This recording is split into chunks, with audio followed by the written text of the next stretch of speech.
And we're live, people. Deluded. I'm back again. Dan Potts in the building. One love for the raid, my guy, and everyone that's obviously followed through from your platform. As people know, Fridays, if I'm not on your platform, you're over here. Yeah, man. You know what, Dan? Let's kick it off, man. Is it time to panic yet? We ain't saying no one. Bruv, I've accepted that this is what it's like supporting my football club, man. I was praying that it could be a little bit different when Bukayo Saka went down. Everyone said maybe it's a blessing, 21st of December, it's the perfect timing. Let's go and get that guy in. Nothing's happened a month later, bruv. It is a disgrace, Facts. nothing short of it. And unfortunately, man, we're here to try and divulge and talk about it, but ain't much to talk about at the moment, bruv. It's pretty dead other than the Ollie Watkins stuff, man. So, yeah, but big up for having me, bro. Appreciate everyone for coming over as well from 12th, man. Big up to you guys in the chat. Make sure you hit the like and subscribe, man. Come on. Facts. And if you're not following the 12th Man podcast, make sure you're following Dan, man. The guy's got entertaining guests, analytical guests, banter, all of that good stuff. So I know the majority of you come over from his platform, but if you're not and you were just here, go and show the guys some love. Link is in the description. No, not even just the description, it's in the title. You said it there, yeah, and you obviously seem quite pessimistic. Now, I'm purely being devil's advocate because I agree with you, but is it that deep if we don't sign someone? Yeah, I think it's a disgrace, DG, and I'll tell you why. When Saka went down, everyone said we were already short, and now we're even shorter. Jesus added on top of that went down, and it was like, now it's bare bones. When you've got Havertz as your only number 9, you've got Trossard and Martinelli falling off of a cliff, and Ethan Nwaneri having to save you, there's problems. When Sterling's still at the club and you now have to maybe rely on him more than you know that he's not good enough already, things are now going to be looking a little bit drastic at times. So when we look at our bench and we've got kids on it at them already at the most important stage of the season, you've got to try and do something for me. And look, I think we're trying to. Watkins with a bid seems to have gone in. The problem is the timing's so bad. Why have we put in a bid now? Why have we waited this late? And not even the Watkins thing. Why have we done nothing until this point? Why are we now rushing around and panicking again? You know, they say that they're impressed with this Jason A2. I can tell you already, I'm unimpressed with him, mate. What's he done? Well, he hasn't done anything, bruv. He's waited till the last couple of days to try and throw in a Watkins bid. Like, let's be real. This is disgraceful. And, you know, people will say it's an ambitious move to try and get Villa's main man out of the club. Yeah, cool. I mean, for me, he doesn't take us across the line and he's not an exciting signing, but he's better than what we've got. But right now, I feel like we've got ourselves into a situation where we're desperate for him. Because if it ain't Watkins, it ain't going to be anybody. This Nypen guy from Rosenborg apparently is staying until the summer. And we've got no links with anybody else. So it's Watkins or nothing, in my opinion. And it looks like the latter is probably going to happen. Because Villa are like, we just sold Duran, mate. We ain't selling Watkins as well. So I feel like we're in a bit of a shocking position, if I'm honest with you. Dan, you took the words out of my mouth. Honestly, there's nothing more I can add on to that. And you mentioned it, yeah. Like you said, it looks like that Napen guy is going to be staying where he is for now. Obviously, Ollie Watkins, I'll be as nice to say it's touch and go. I don't think we're signing him. Aston Villa are being linked with Cunha. It feels like all of the quote unquote targets we're not kind of going to get. And like you said there, yeah, to be scrambling around on deadline day, it's a bit jarring. Where do you look at with Ollie Watkins? Because on one hand, yeah, we have been linked with him a few weeks and years before, but we all know he's going after Sesko and these kind of ones. Do you think he's a panic option? Do you think like he's a panic option? Do you think he's a market opportunity? Where are you at like with Ollie Watkins and that? Yeah, I'm not. I don't know if it's panic in terms of, oh my God, let's just get him because he's the best we can get, or if it's panic because the timing. I wouldn't have said it was a panic buy back in, the early stages of January. I would have said it would have made even the summer. Sense. Even the summer, it would have made sense. But is Ollie Watkins the guy that we've wanted for 5 years? I don't think he is. Phase 5 should be, let's go and sprinkle the gold dust around, right? Is Ollie Watkins the gold dust? I mean, he's a proven Premier League striker. There's no doubt. His stats don't deny that, right? He is quite wasteful at times. I agree with that. I think that he can miss chances. But he is an upgrade on Jesus and Havertz. The numbers don't lie. They don't deny 100%. That, right? 29, it doesn't bother me because we signed Aubameyang and Ian Wright at 28. And they both went on to be one of the top goals. I'm so happy you said that, Yeah, because I don't look at a 29-year-old and think, well, he's dusted. 29 is when you're at your best. So this is a guy that's ready for now. This is a guy that's walking into the side that can get us the goals that's potentially needed to get closer to Liverpool and get us further in the Champions League. When I see the created chances this season and the fluffed lines of Jesus, Havertz, even Trossard, Martinelli at times, I don't think we'll get that with Watkins as much because the numbers say that he's a proven goal scorer. He's a proven goal scorer.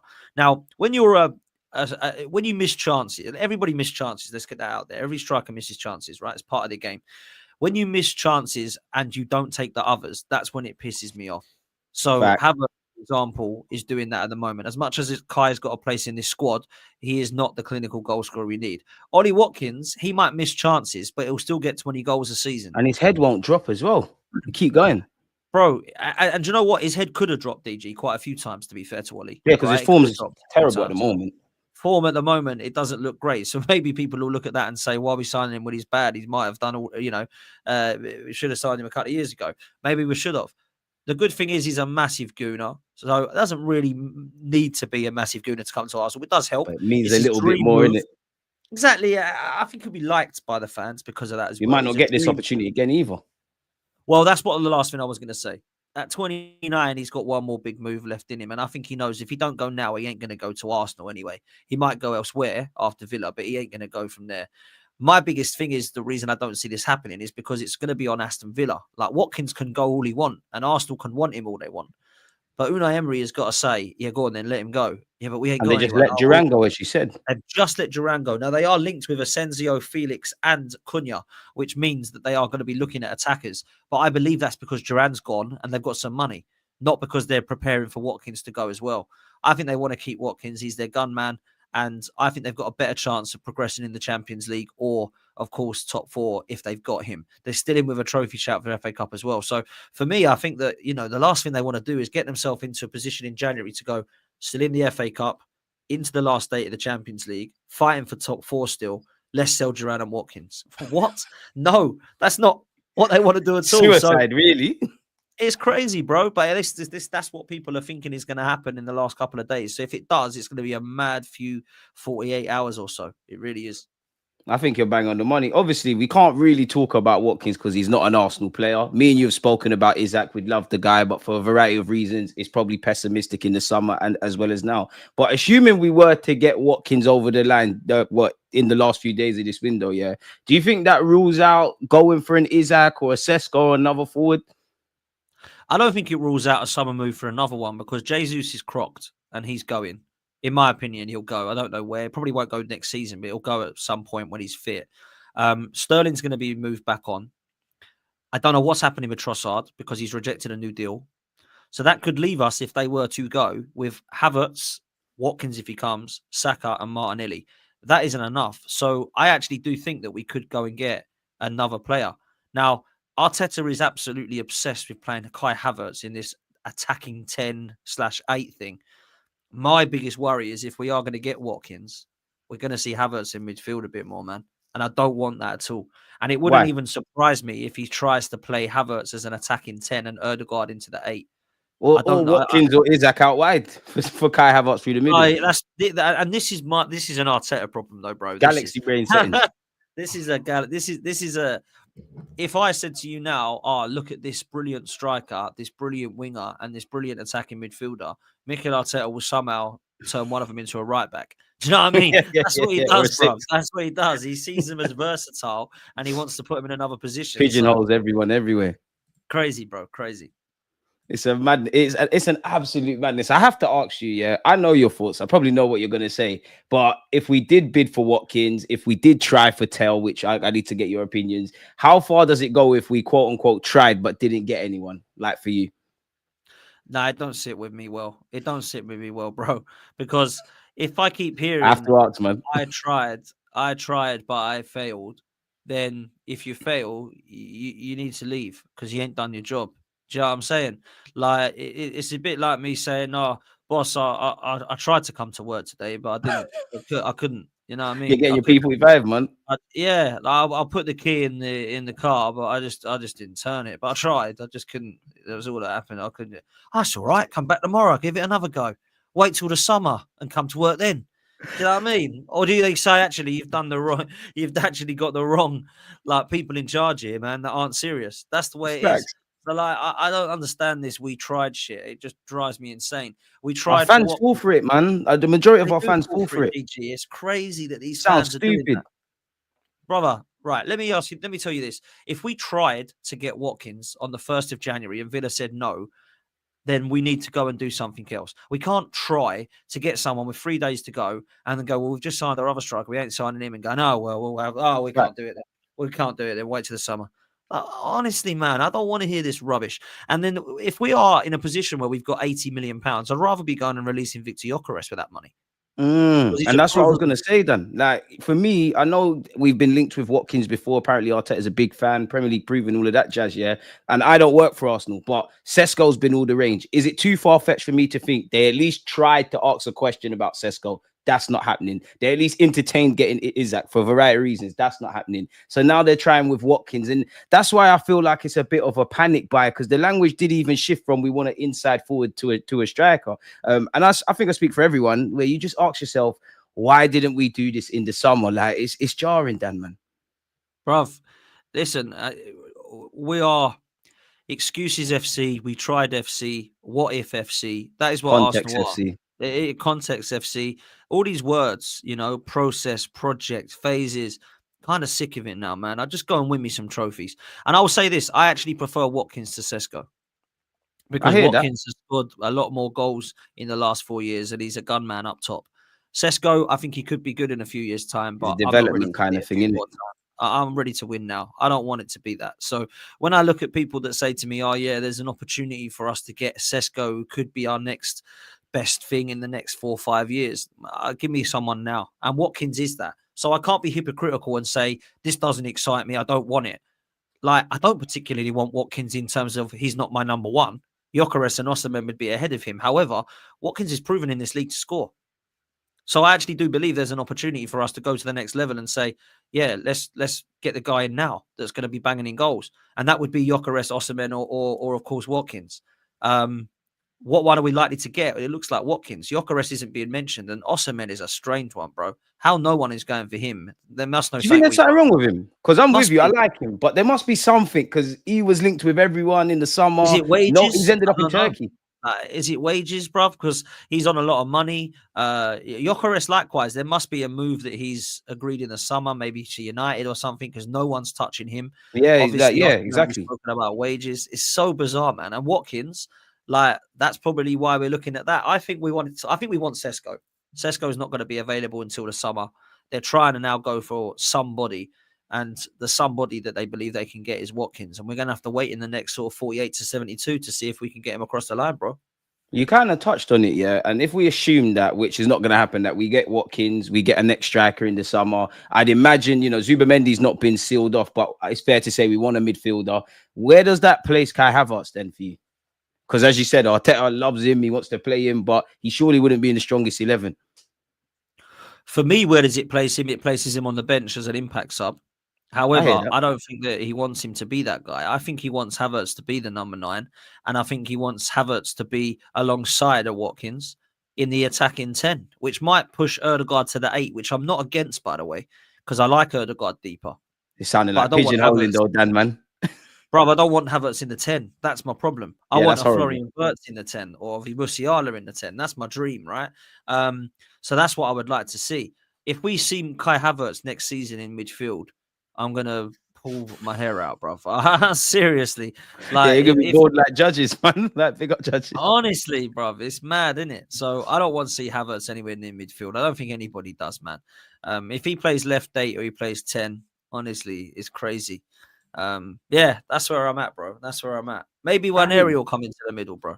Big up Ethan, man. I mean, that's one of the positives, him and Lewis Skelly in this. You know what? I want to be a bit of a devil's advocate, yeah, because obviously to me, Ollie Watkins is 29. He's clearly, as you said, a key part of what Aston Villa are doing. He's got 3 years on his contract. It's January and it's mid-season and they're still competing. They've got a great project, right? But it's come out that we bidded on Monday. We bidded 45 million quid. He's an Arsenal fan and he's clearly interested in the move. How much do you reckon maybe like his people have flirted with Arsenal and they've given Arsenal some encouragement? Because me and you know how transfers work. To Arsenal's defense, they're not going to bid for him if there's not some sort of positive signals that they're going the other way. Oh, I totally agree that has happened. I totally believe the player reps have said, yes, let's get this deal done.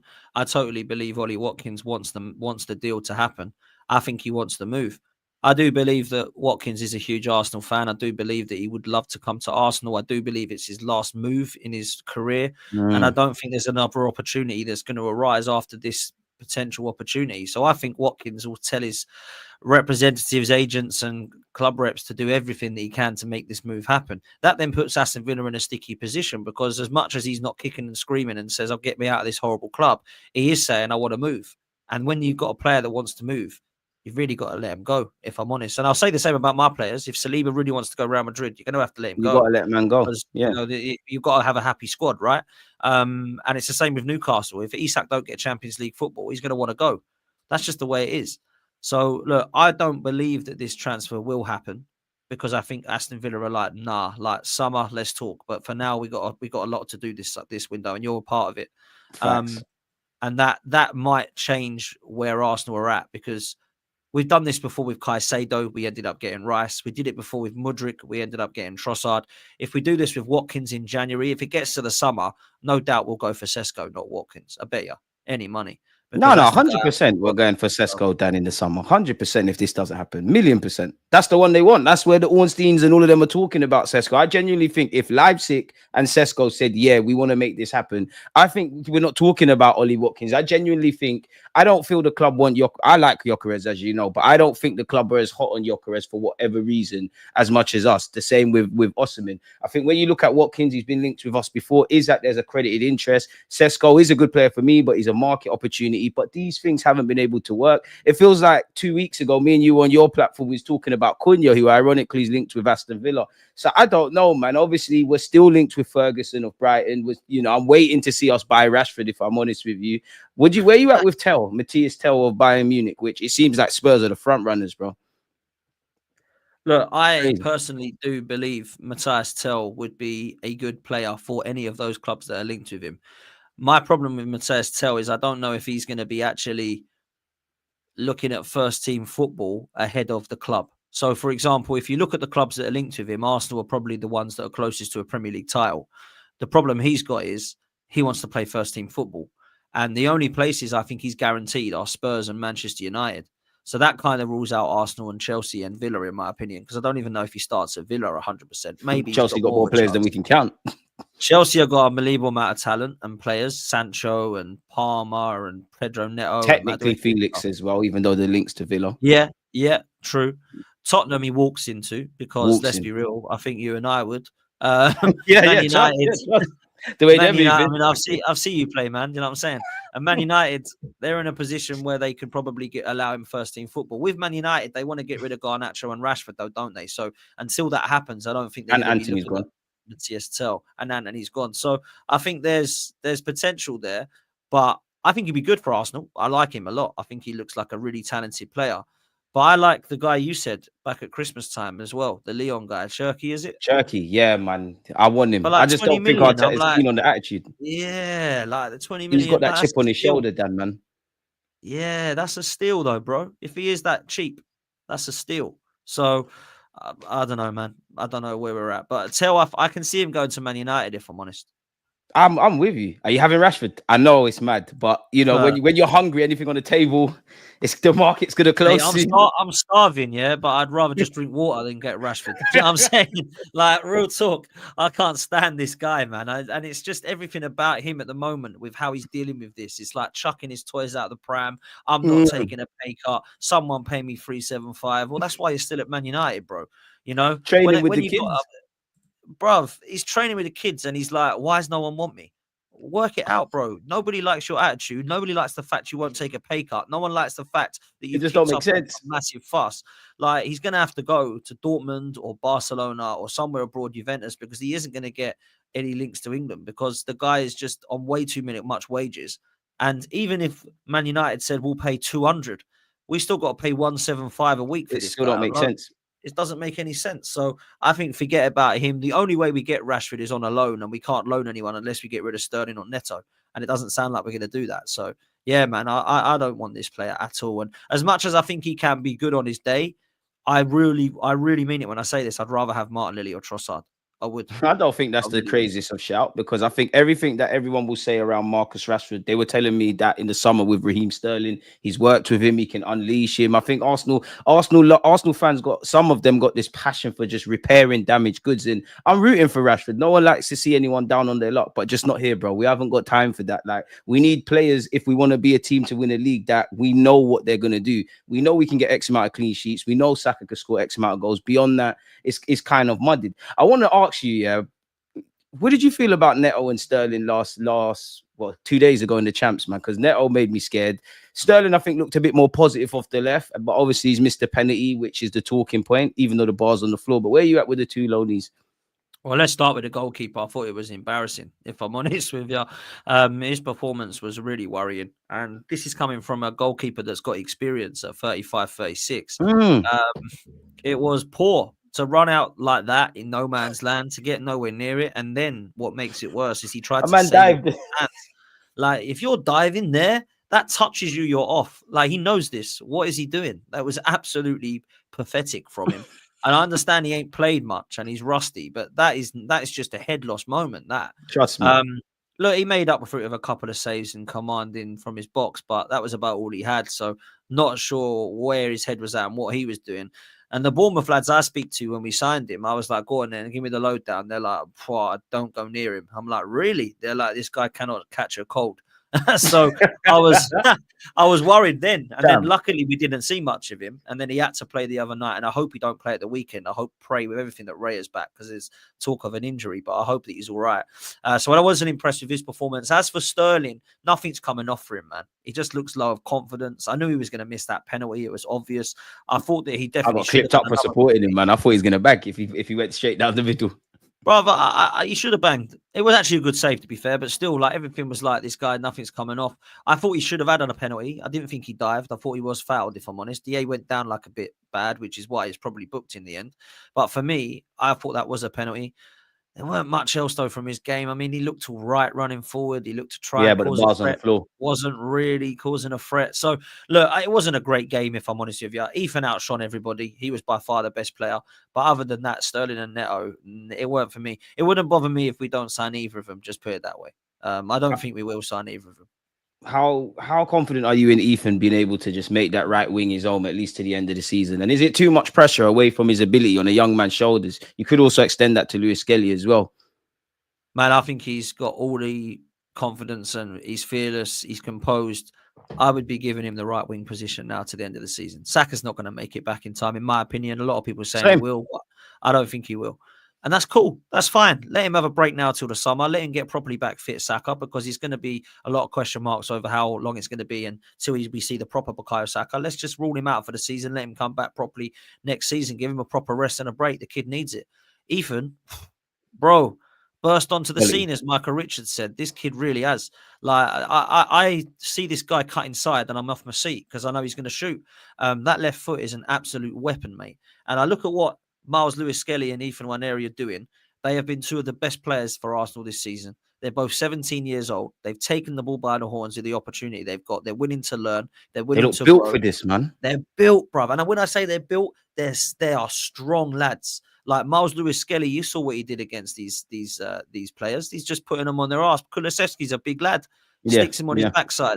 Ethan's the same. He stands up. He's strong. He don't get scared. He's fearless. Instinctive, man. He's calm, composed, instinctive. All these words that I want to be saying, passion, drive, desire. I want to see that from our players. And he's at 17 doing it.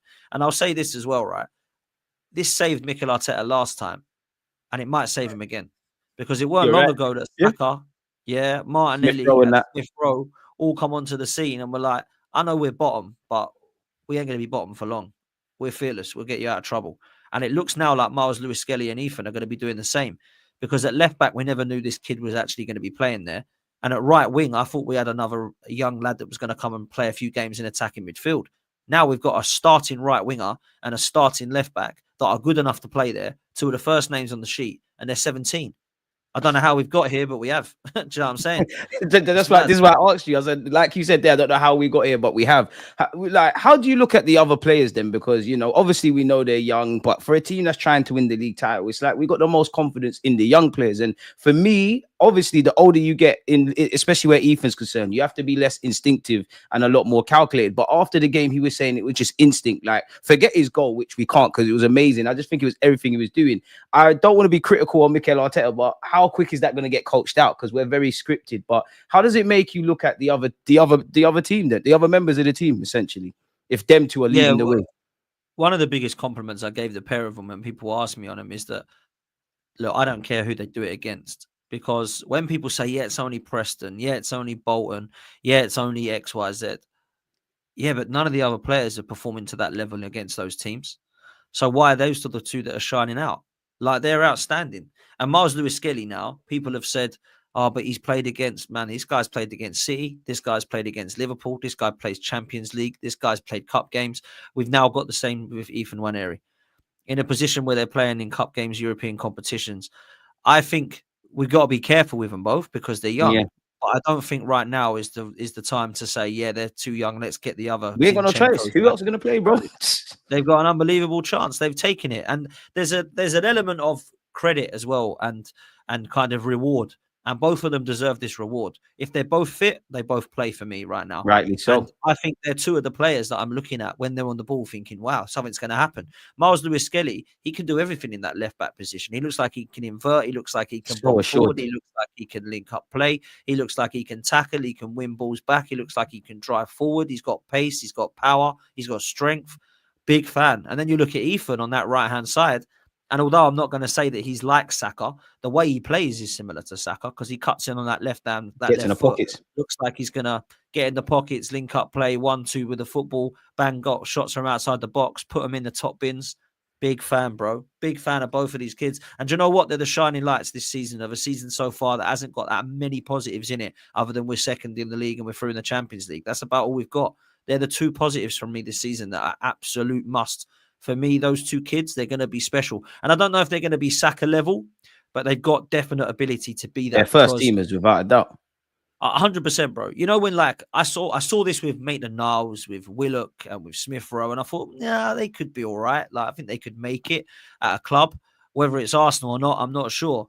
I know for a fact these two are going to make it. I said the same about Saka. I knew it was with Ashley Cole. I knew it with Jack Wilshere. And then I was a bit young, but I was told about it with the Adams and Rockies and Kevin Campbells and Merce and all these guys that come through Parlour. They all come through at the same time. All those guys made it. And I put these two in that category. I don't put them in the Joe Willock or Maitland-Niles category. I think they're that good. I think they're going to be quality. Lewis-Skelly actually wants to play fullback, doesn't mind playing fullback. Ainsley Maitland-Niles didn't want to play fullback, and he was making Instagram posts and whatnot. Yeah, like he's not with it. And it'll be interesting to see where they end up because I do think in today's day and age, you need to be able to play multiple positions. But I would like to see Lewis-Skelly one day get a goal organically in midfield. I mean, Mikel Arteta said Ethan could be a striker. I personally think it's a 10 or an 8 thing, but you could learn out wide. I want to ask you this, yeah, like, obviously, if we disregard age and injuries and everything, we just look at the squad. Do you think Ethan's the most exciting player we have? Yeah, I do. Skillful and all of that sort of stuff.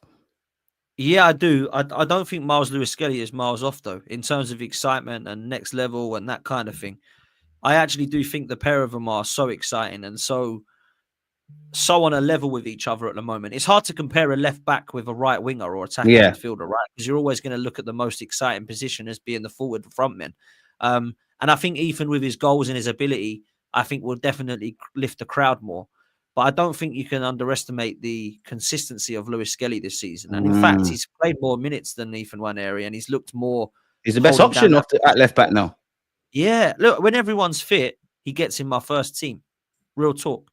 And Ethan doesn't. So I think that says it all to how highly I rate him. Now, some people will probably play Ben White and Timber as our fullbacks, and I could go along with that. But if you ask me who's been our best left back this season, it's been Miles Lewis-Skelly.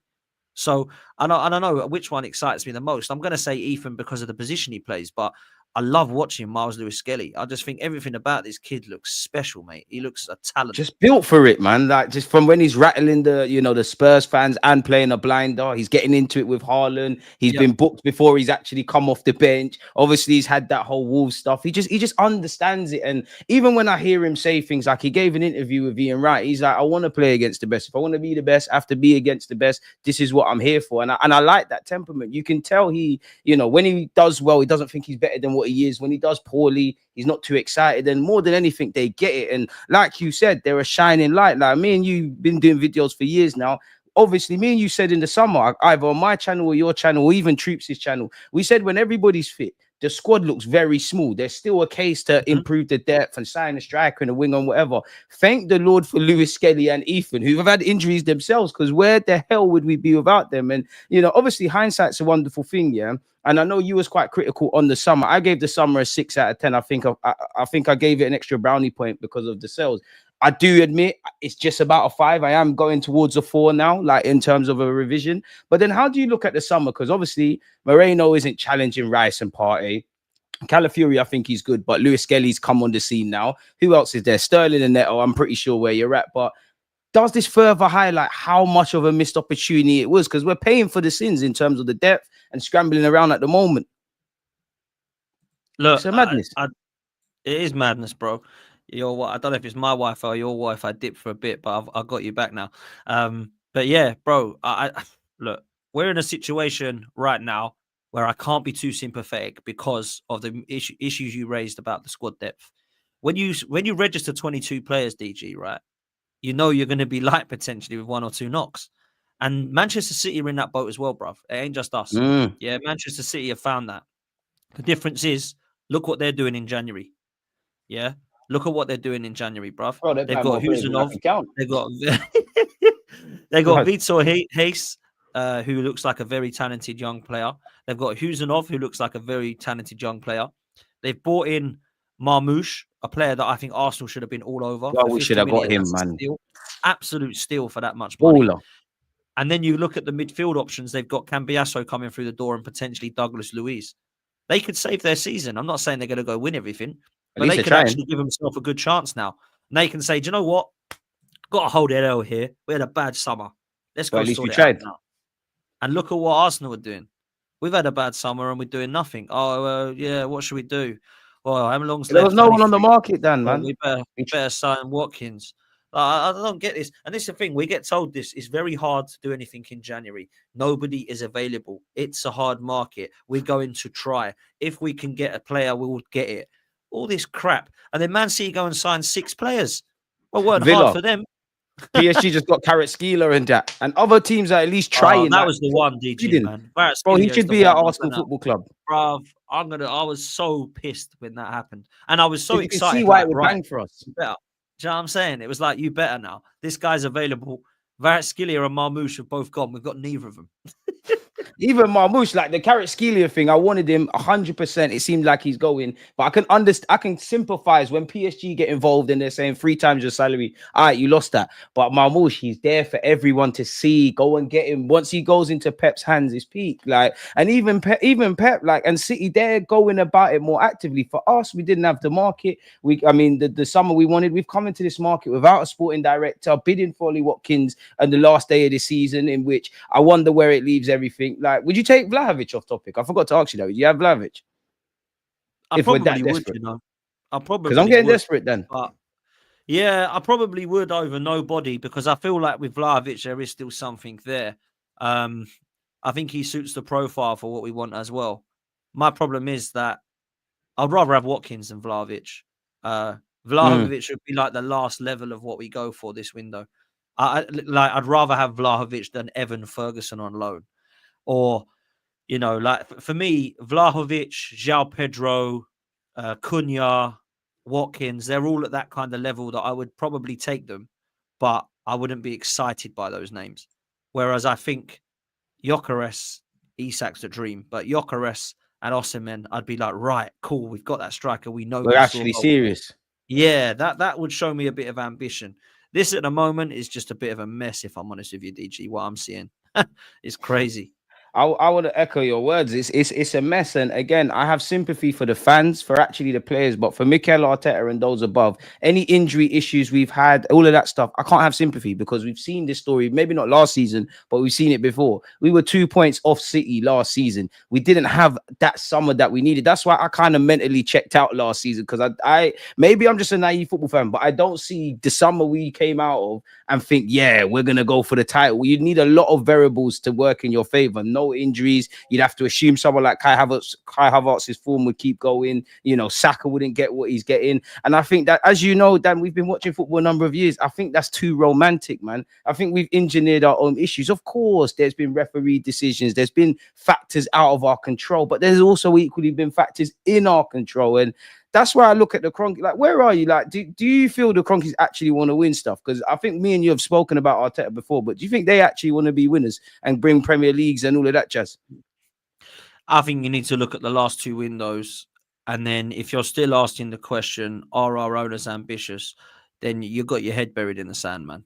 Or you're just got your fingers stuck in your ears going, la, la, la, it'll work out fine. Our owners are brilliant. They're not brilliant, man. They're not brilliant. £200 million spent in 17 years since they've been a part of this club. Let's be real. That's the disgrace. £200 million of their own money has gone into this club in 17 years. And people tell me they're ambitious. They're billionaires, man. And then you look put at their own money into the club. They live in the movie they're a part of. Look at the state of the comparison between what Arsenal have got and what the American clubs have got and what they've won. So when people say to me, do the Kroenkes want to win? Yeah, they do, but they've got no ambition to show that they want to win. Because what they expect is, oh, what is this? You won't need a winger. Yeah. Could you not just make do with that Sterling lad? Yeah. Oh, can you? All right, cool. We'll do that. Right. Cheers then. Right. Back to the Nuggets. Look what they up to. Like this shit. That's what they are, man. They're not interested in Arsenal. They have never been. Right. And unfortunately, as much as they've allowed money to be spent, only 200 million of it in 17 years has been from them. The 800 million that people keep saying Mikel Arteta has come from a self-sustaining model of Arsenal, buying and playing, selling players, putting out merch, doing hospitality events. Got new merch out as well now, man. New merch again. New merch again. They expect us to go and buy it, but they won't go and buy us a forward, bruv. Do you know what I'm saying? They want us to go and buy it. Oh, just get another baseball jacket. Oh, Arsenal just this. It's just a circle, man. It's just a circle. We do the same things. It's mad, bro. Like, look, they've definitely allowed Mikel Arteta to spend that money. I'm not going to deny and be naive enough to say they haven't. But please don't be naive enough to believe £800 million was the Kroenke's money. Please don't tell me that was right, because it's not been. Yeah, we have made a lot of money through what Arsenal Football Club do as the club that we are commercially. We make an unbelievable amount of money. That money we've made has gone on the Declan Rice, the Martin Odegaards, the Ben Whites, the Saka renewals, the contract renewals of everyone that's here right now. That is what that money's gone on. But when we have needed the extra 50 million to go and get X, Y, Z, we're there. And this goes back to Suarez, by the way. Yeah, 40 million and a pound. Remind me, man. You know, yeah, don't get me wrong. Wenger was definitely a part of that nonsense as well. But Kroenkes, if they had an ambition, was like, what is it you need? Like 41 million pounds. Is that what you need? Go on then, we'll give you that. 40 million and a pound. This is a shambles. So for me, I'm going to say that I think they are one of the worst. They're not the worst owners, but they're not one of the worst. And this is the thing. People say they're not putting, no one puts their own money into clubs. Yes, they do. Yes, they do. Abramovich. And I'm not saying it, but Roman Abramovich, Sheikh Mansour, all of these guys have done that. PSG, Newcastle Dons. Obviously, they're kind of crippled. The Forest Dons, they're kind of crippled by PSR, but they're actively trying. Like, you see that they're not an Forest owner. Like, when it's halftime, he's there and stuff. Like, you can tell he likes football. I'm sure he's not perfect, but they believe in him. And that's why I don't think Arsenal are set up for success. I personally think, bro, and I don't know where you'd be with this, I think the best case scenario for KSE would be what their fellow countryman FFG has, in that you've got a new manager, Arne Slot. You know, let's be honest, they absolutely fucked Arne Slot with the summer they had. You got your three best players contracts running out. He's still top of the table, right? Obviously, Klopp, and that's probably the difference between Klopp and Arteta beyond the obvious. There's a bit of experience. Klopp's going against a juggernaut in City. He might have lost the war, but he won 1-2 battles. He picked up a champs. He picked up a Prem, couple of title races, which financially for FFG, as you know, you're still indirectly in the Champions League. You get money. I think that's what they want to do. And that's why I feel, even if we won the Prem last year, I don't think they would. I think they would have genuinely had the summer we had now, bro. Like, I don't think they want to do what we haven't done, which is retain it and all of those things. Which I'm not even saying to keep Arteta or to sack Arteta. I just think even if you got rid of Arteta and the next manager brings in a title, I don't think that new manager is going to be set up for success. I think we'll do just enough to get excited and think there's building blocks, but they don't really, really and truly want to win, like be winners. I think they like to win. I don't think they're dying to win, as I always say. It's jarring. Listen, someone in the chat says it. Brom Breaker has said it. Cronkies have allowed Jokic to go for 720 a week at their basketball team, right? That's the sort of thing that we need. I think it's basketball. It might be NFL. I don't know the American sports. I don't watch any of it. So for me, that is what now needs to be happening at Arsenal. We need to go and get that Alexander Isak signing. We need to speak to the Cronkies and say, look, I don't care if it is the summer and it is not right now. We need something right now. But I don't care if we go and do something that is beneficial to this season and this season only, if it means next season you allow me the funds to go and get Alexander Isak. It might cost us 150 million. We might have to put him on 300k a week. But I need you to okay this for me because I don't have the money right now. And that's what I need to win the league. And that is backing your manager. That is saying, yeah, that's what you need. That's what you'll get. Here we go. We want to go and get our left winger in Nico Williams as well on top of that. There you go. What's he? 50 million Even release that, what happened to him? Like, I've completely forgot where's linked with him. Bruv, he clearly wants these players. He clearly wants Isak or Sesko. He clearly wants Williams. He clearly wants Zubimendi. They're the ones he clearly wants. So go get them. Stop telling us you want them. Just go get them. Like, this is who we need. All of those players right now could come in right now. Like, in terms of, I'm not saying we could afford them all in this window. What I mean is, if you was to get any of those pieces truly wanted it, I've spoken about, they would fit into every single one. Zubimendi starts for us. Nico Williams starts for us. Isak right now starts for us. And to be fair, so does Sesko. So stop telling us who you would like to go and get. Just go and do it. That's the frustrating part. Like, it feels like we're in the scenario we were at in phase 1, where it's like we can't get any of these players to the phases. This is what I mean. Phase 1, where we were getting in Tomiyasu, Ramsdale, Ben White, Erdegaard, Lokonga, Tavares that summer. Feels like we're there again, man. Like, let's go and just get this over the line. Like, what are we waiting for? This is just crazy, man. It's like, I don't know how you feel about it, yeah. And I can criticize Arteta and the players about a lot, but I genuinely think they want to win trophies. It's more how they're going about it. But I would say for the Cronkies, I feel like they just want to be part of the journey. We're happy to be here. If we get over the line, great. If we don't get over the line, it kind of is what it is. We're still getting Champions League money. It's going to be another year in the Champions League, which we've probably got a balance. And I might be reading too much into this, but apparently we got a bit of extra money through beating Girona. Not that Arteta could do anything different, but he went strong in that game. So it just feels like we're getting richer. We're bringing merchandise. We'll do enough to kind of keep some fans on side and divide opinions, but we won't quite do what needs to be done. And it's frustrating because I think everyone's well aware we missed out on the Prem by 2 points last season, which obviously I can't just blame the Cronkies, but we're flirting with success. What I'm not going to do is pretend like, we haven't come a long way. But at the same time, 20 years from now, when you got your grandkids and I got mine, we're not going to talk about the last 2-3 seasons. There's nothing set in stone. And I'm sure you get it in your comments. There's always them fans like, oh, you just love Arsenal with trophies, blah, blah, blah. Nobody is saying that, because if Arsenal and trophies was the case, we've won trophies, but we've never been a team that's been like serial winners like that. So it's frustrating, Dan, man. It's jarring, man. It really is, to see other teams making moves to be linked with the same names over again. To me and you also know, even in the summer when we're linked with a player, and I understand transfers take forever, but it's always a long, drawn out saga. When you see City sometimes or other teams, they just wake up, they're linked with a player, bang, they've got them. Their fans are making videos. That's done. It's always a soap opera with us, man. It's jarring. It's annoying. It is jarring, bruv. It is jarring. And look, I've accepted it now. If we sign someone, bonus. I don't think we're going to. I've accepted. I don't think we're going to. And sometimes it's easier when you do that, because then you can't be disappointed when it happens. If you tell yourself, oh my God, he's coming, and then you end up with no one, you find yourself in a mess. So that's where I'm at. I look at what other teams are doing and I think, I don't care. I don't give a damn what other teams do. I look at what Arsenal are doing. All that matters is us. Oh, Liverpool aren't doing anything. Yeah, Liverpool have got a better squad than us, are in every single competition, won the Champions League group, top of the league, in the semi-final of the Carabao Cup, and still in the FA Cup. We're out of both those domestic competitions, not at the moment top of any league, and we are not doing anything. So the side that we're competing with aren't doing anything, so what, it's okay? No, they're ahead of us.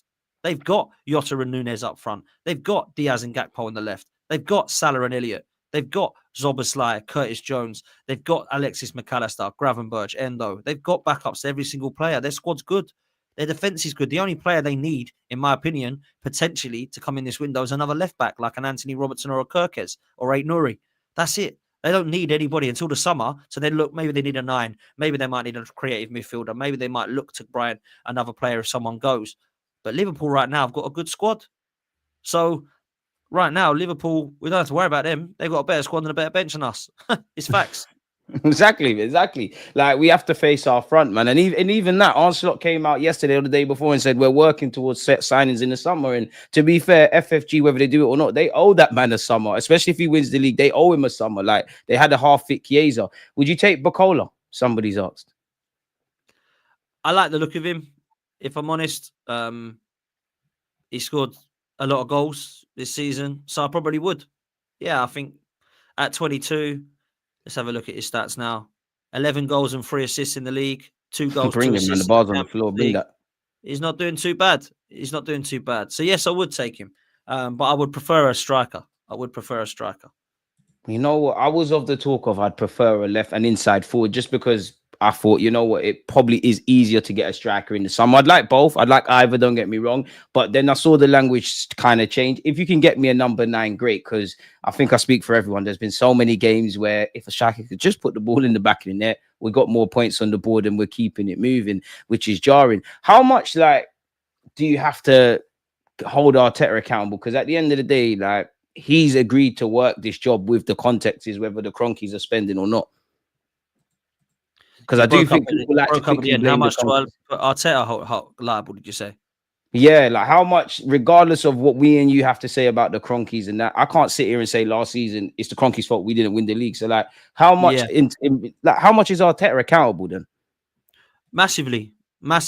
Like, people keep saying how much is this there, how much of it is that, how much of it is Arteta don't want a prolific 9, how much of it is Cronkies won't give him the money. The Cronkies have allowed him to spend over 100 million on that position, and he's bought Jesus and Havertz with it. Now, goalkeeper and left back galore. Goalkeepers, left backs, more goalkeepers. Like, that's what he's bought with that money, right? So some of it is Mikel Arteta. You've got to bring Edu into the mix with that as well. I will say this, that I do think Arteta's got most power at the club. I think he had more power than anybody else. I think he still has. I think Josh and Arteta are the 2 most powerful men at the club. And I do put Arteta to blame for some of this as well. What I don't do is put Arteta to blame for having absolutely no links with players this window. I don't look at Arteta and go, you don't want anyone. I look at it right now and I think that it's a team collection and a team effort. And we were always told this is a we. This is not about him or that person. Yep. This is about us. This is about we. This is about together. So I'm looking at them all then. I'm looking at them all as a collective. I look at the Cronkies and they've done bad things before Mikel Arteta even walked in.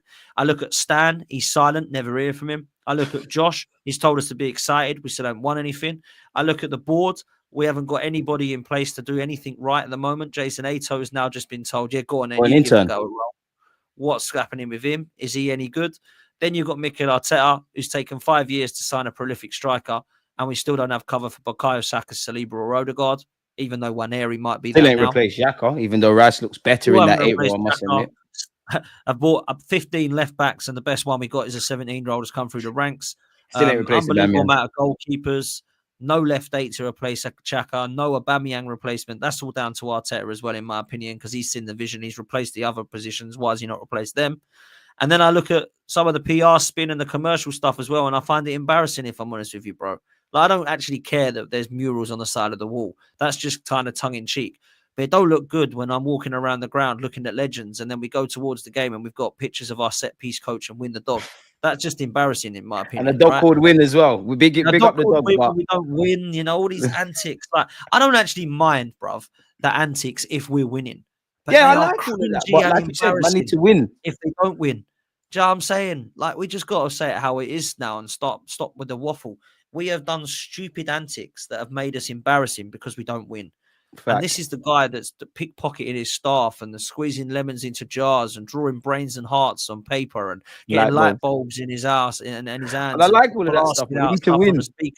Do all that if you win, make you look like a genius. When you lose, you look like a plonker, bruv. Right? That's what it is. So Look like a stop with madman. the nonsense and let's just start winning games of football instead of doing stupid antics, bro. Do you know what I'm saying? Do you ever think, that the Cronkies will ever sell the club? Nah, I don't, man. I think we're stuck with them. The only thing that would is if there's a guy who comes in that says, here's 10 billion, I'll buy Arsenal and I want to take them to the top and dominate football. And I don't Something think that's crazy happening, though. if I'm honest with you. Something mad like that. I don't think they're selling it for any less than like 10 billion. I think it's worth about 6, ain't it? So for me, I would, or is it even worth that? I don't know what it's worth. Roughly around something between 4 and 6. But for me, I look at it and think, yeah, do you know what?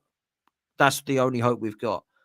They are not going to sell the club because they are happy. They can't believe the stadium's full. They can't believe the merch is being bought. They can't believe hospitality and stadium tours are sold out. We haven't won anything, and that's all happening. Wow, I thought we had to win stuff for that to happen. If we don't, I ain't spending any money. We might as well keep it as it is. Top 4, we're happy. Champions League football. Stadiums are full. The fans can. The ticket waiting list is mad. 30,000 on the season ticket waiting list. The club shop is busy every single day of the week. We've got hospitality and stadium tours every day of the week. They're happy, man. This is a brilliant business for them. They ain't selling it. They're well happy. That's the mad, jarring bro. thing. And that's something I actually want to ask you, because everyone talks about protests and not going to games and not buying merch. And I'm not saying any of this is wrong. I think everyone's allowed to do what they want to do, But how feasible do you think that is? Because for me, I look at the protests. How far could it go? Because we've done that before. They were still here. People are still going to buy merchandise. If you, as a season ticket holder or have a ticket, if you don't go, there's like 20 people that are going to fight you to get that spot anyway. So how feasible is all of this? Yeah, well, I'm not saying it's wrong, people, but I guess I'm asking then, it might feel good and you feel like you've made a change. But in reality, the next day, what really changes? Like, where do you stand on that kind of stuff, bro? So the fan base is something like 20 million in the world of Arsenal. If 3,000 people are stood outside the ground saying we don't like you, they're not going to leave because they're going to go, well, there's 20 million that support Arsenal. We'll get rid of you 3,000 and then we'll get the next 3,000 in to replace you. So if people don't buy merch and stop buying kits and stop going to games, it's going to be a really small minority that it ain't even going to burn a hole in the small pocket of Josh Kroenke. So I don't think any of that is going to make a difference. They're not going to go, oh my God, Dan Potts and Deluded said on their channel, they're not going to go to games and buy any merch. We better sell the club. They're just going to buy and bring another 2 new people in. They're going to put 2 middle fingers up at us, mate. Of course they are, man. Go on then, go. We don't want you. Laters. This is why I carry on buying it, because I don't see the point. Like, I don't buy it like some people do. Crikey. I buy a shirt every year and I sometimes buy a hoodie like the one I got on. I don't go and buy everything like some people do. I'm not that sad. No, I can't buy everything, man.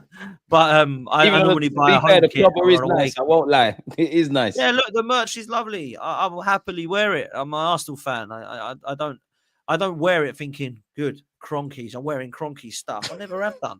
I always wear it as an Arsenal shirt and I'm an Arsenal hoodie, Arsenal fan. I wear Arsenal hoodie sometimes or Arsenal fan. I'm not one of these, don't buy the merch, stop going to games, go when you go to games, don't buy the beer, don't buy the food. Do what you want, man. It ain't going to make a difference. It ain't going to make a blind bit of difference unless 60,000 people all walk out, don't buy a shirt, don't buy any games and stop going for the season. That'll make a difference. That ain't going to ever happen. Exactly. 30,000 people on the waiting list. So what? We should throw our season ticket away because we believe that's the right thing to do. And then you don't get to go to your football with your mates and you don't get to enjoy stuff because football is more than just 90 minutes of going there and supporting your team. There's a lot before and after. Help people with their mental health and that. It's something to look forward to. Like 100%. So I don't believe in any of that stuff. That's not going to make a blind bit of difference. The only thing that will is if players and fans unite and protest in bulk outside the ground to say get them out, like we did in the European Super League. But that was because of the Super League. It weren't to get the Cronkies out because they hate the ownership. It was because they hated the Super League. That was the only thing we could actually unite together on. So for me, it's crazy. It's mad. They ain't going anywhere, bruv. They're more than happy making this money. More than happy. Exactly, Dan. And it's weird, because like Arsenal fan base has never been united. Like, it's as dumb as it sounds. You've been to games. There are people that will cut luxuries for the Cronkies. You know, I think you, as much as there's some religiously Arteta out people, there's actually some cult-like figures from Mikel Arteta ins and whatnot. And I think both are wrong. I think, you know, there's some good, there's some bad. But my point being is just there's always been division. And while there's no unity and there's division, you're not going anywhere. You know, for the Cronkies, they only act when, you know, the money's on the line. That's why Emre lost his job. You know, that's why Arteta stays, because people, and I like Arteta, people are buying into what he's doing. You know, the last 2 years, well, when we were trying to rebuild, we were spending money. The minute we're back in the champs, I can't say we're not spending money, but it's like we've taken our foot off the gas. So indirectly, they are telling us, no matter what us fans have with our fan caps, they're telling us what they would like to do. It's plain and simple. I do want to show you this, people, as well as Dan, yeah, because let's move away from KSE and whatnot as we kind of finish here. Arsenal have been charged by the FA. Where are you at with that? I expected it, bruv. I expected it. They had to get us with something, didn't it? They had to do something. They realised Michael Oliver messed up, and by the abuse he received, which actually was after the Liverpool-Man United games, not the Arsenal game, by the way. It don't make sense. Everyone said it was Arsenal. No, it was not. It was gaslighting before this game even existed. They had to, man. They had to say, right, well, we've messed this up now, and it's been dropped. Well, what should we do? We'll charge them, for they can't treat our referee like that by saying that you got it wrong. It just embarrassing. Like, yeah, cool, we'll take it on the chin. We've been charged, but you look like a muppet, Michael Oliver, and so did the rest of you. Absolute crazy. Facts, like, and you said it there, man. And even, I'm not going to get into it, but even with another referee coming out about certain things, big up everyone that does all of that, all inclusive. I think it's to distract things. And then you come out, you saw Gary Neville's comments as well. Like, he said, Gary, I don't even want to even speak on Gary Neville, because you know the team you used to play for, and Sir Alex Ferguson had all these refs in their pockets. But to speak about Arsenal fans are entitled, and don't get twisted, I do think some Arsenal fans are like that, but there's evident gaslighting. Like, we're seeing craziness happen, and you're telling us we're crazy for seeing it. Even if you think referees are not malicious and whatever, you can't tell me that Michael Oliver in particular has not got some agenda against Arsenal. The stats, the facts are all there. We can all see it, right? To wrap this up, then, yeah, I'm sure you've seen the Champions League group stages. How are you feeling about the champs? Obviously, I'm a bit unsure as to what this means. This probably means Atletico and Leverkusen. I don't know, but you've got Real Madrid versus City. Obviously, Juventus, PSV. That's where we could come into play. You confident about going to the latter stages of this? Yeah, look, I like the fact that we've got an easier route to the quarterfinals. But that quarterfinal game looks like we can get Atletico Madrid or Bayer Leverkusen, Man City or Real Madrid, or Celtic or Bayern Munich. Now, that's going to be tough, bruv. That's going to be tough. So, yeah, I would guess it's probably Atletico, Real Madrid, or Bayern Munich that we're going to get in the quarterfinals, and they are three teams you do not want to face in any competition. But you get to the quarters, you're going to get one of those big boys, man. We did it last year. We got to Bayern Munich. Can't avoid them. Hopefully, we get there. We've got either Juventus, AC Milan, Feyenoord, or PSV. I actually think both the Dutch teams will go through. I've been quite impressed by what I've seen with them in this competition. So, Juventus and AC Milan are big boys, but they're not playing like it at the moment. And I fancy both of these Dutch teams to go through. So, we're going to rock up with PSV or Feyenoord, and then hopefully we go through that group stage, or that knockout stage, I should say, and get ourselves into the quarters. And then you pick Bayern Munich, Atletico Madrid, or Real Madrid. If you beat them, you deserve to get through into the semis. Let me tell you that, because they're very, very good sides. And then, after that, you can't be fussy about who you get. You've just got to enjoy it and go from there. Yeah, exactly.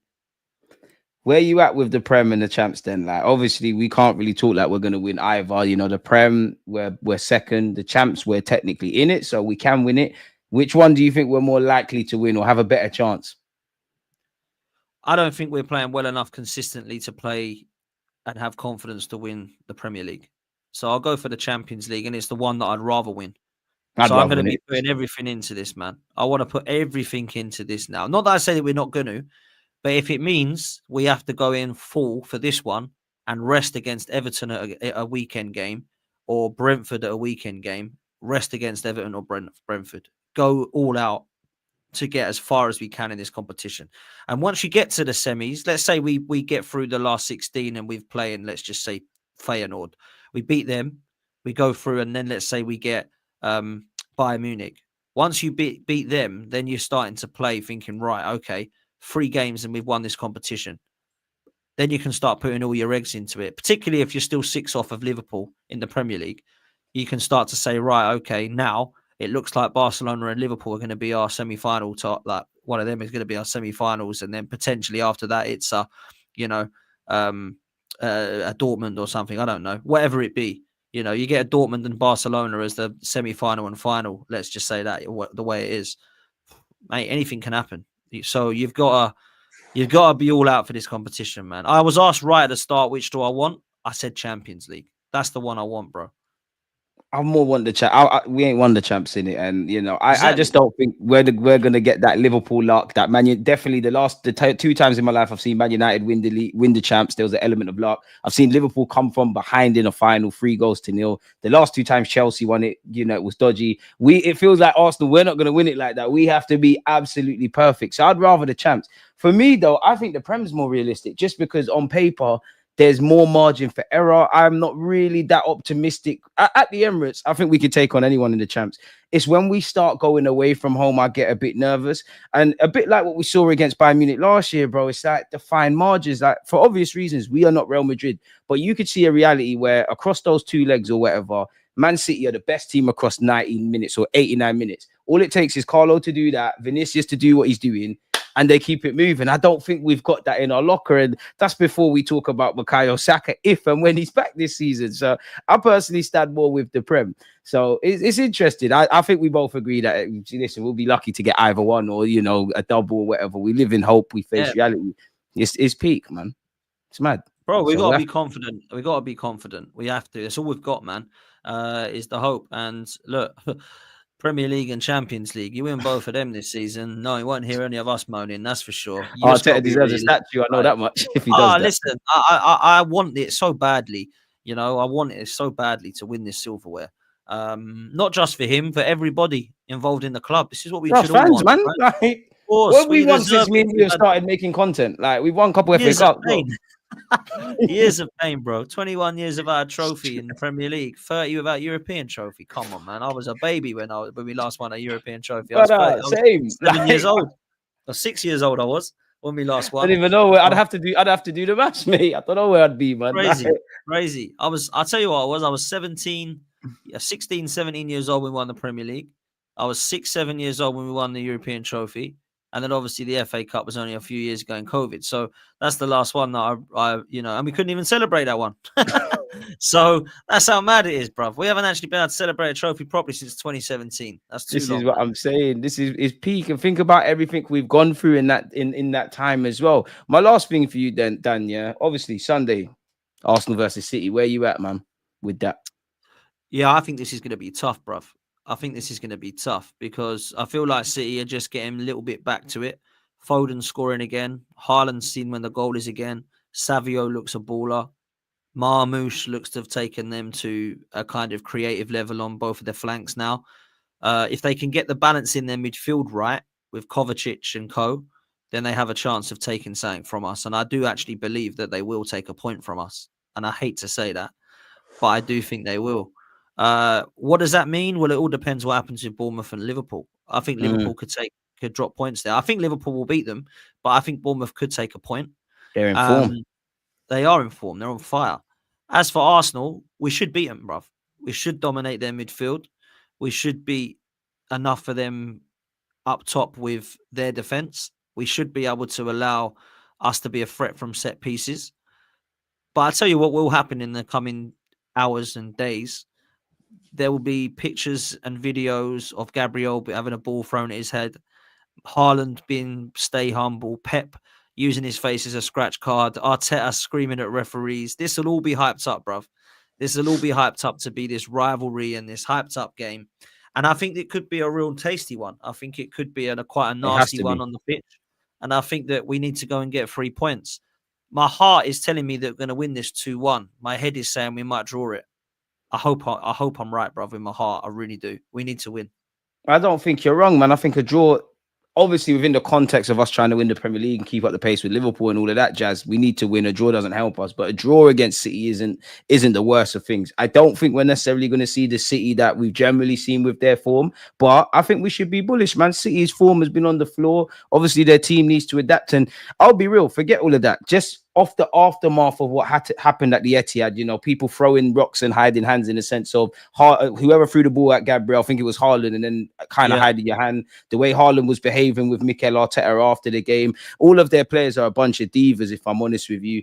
I want to win, man. I want blood. Now, 9 times out of 10, the games that I would say, you know what, the one this season at the Etihad, probably the more entertaining. Generally, both managers, they kind of cancel each other out. It's who makes the most mistakes and we nick it. But I'm with you, man. I think, you know, I'm going to go for 2-1. I think a clean sheet, I'm asking for too much. But I want blood today. I'd always almost go as far as to say it comes down to pride. And with that being said, it's unacceptable not getting 3 points. I know I'm overdoing it, but I want 3 points, man. And I know it's irrelevant, but we beat Girona midweek. You beat City. You beat the 2 teams part of the City group. It's a big F you up at all of them, really and truly, man. Dan, as usual, this has been a pleasure, man. Let people know they can find you, not that they know. They don't know better yet. And what content you got to come out. Love, man. I appreciate you having me. Just dropped a video earlier on Football's 12th Man, so go check that one out. I'm going to be on Lee's channel at 5, Lee Judges TV. Me and Lee are going to be talking about stuff. He's ranting and raving about it, so make sure you come join us at 5 p.m. And big up for having me, man. Make sure you hit like and subscribe on this. Appreciate you having me, mate. Appreciate it. Mine are Dan, man. And as you know, 1 p.m. next Friday will be over on Dan's platform. We alternate between the channels. And, you know, again, I actually text Troop. I was like, we need to get back the 3 of us going on. So, yeah, when Troops responds, we'll be back there with that. Big up, Troops. And make sure you're there at 5 p.m. on Lee Judge's platform, man. But for now, comment, subscribe. Again, Dan's platform's in the title. We'll see you lot soon, man. Peace.